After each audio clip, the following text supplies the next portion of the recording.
unlike last week, we are actually setting a timer for for the conversation this week. So I chuckle because I wanted to talk about a book this week, and my rule for this, if you are new, is that there are no edits. This is just end to end. We talk about whatever it is we're going to talk about.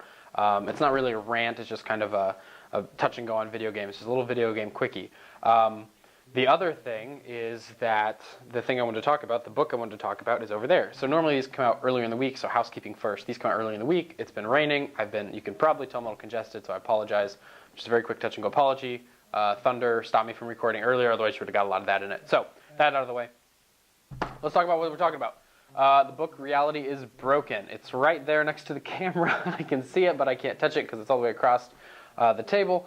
The book Reality is Broken is a in-depth look at why people are avid gamers now, why they don't like reality kind of in a general sense. They don't like reality that's being built around them, and it's a general look at what reality has in it that can be bettered by taking aspects of games and taking aspects of reality, tying them together, and hopefully creating a new reality, a better, kind of more thought-out way of living and being.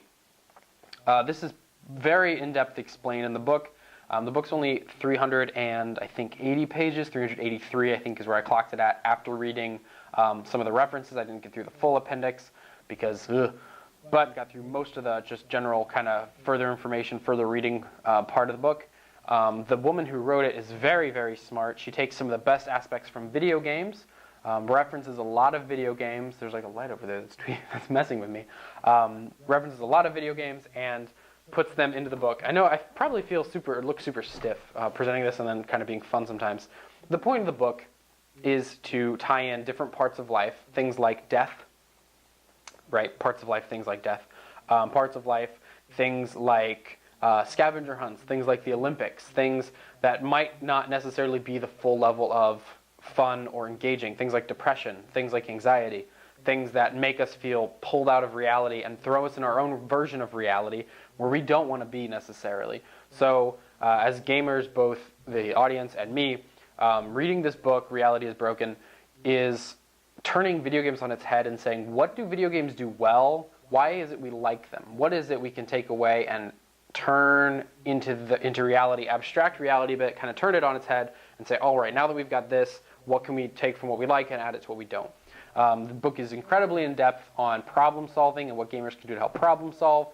The book is fantastic. If you don't play a lot of games, you're not an avid gamer, but you are an avid reader, I would read it because it can help break down anxiety and depression and kind of figure out how to work with that. We're at 3 minutes, so it's time.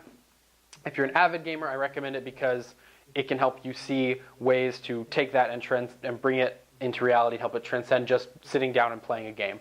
So, highly recommend Reality is Broken by Jane McGonigal. I think I'm butchering her name. Highly recommend it. Google it if you don't know. But that is all. The video is at time. I will see you next week, and I'm going to go ahead and walk around and pick up my phone, and we will go ahead and end it here. Bye!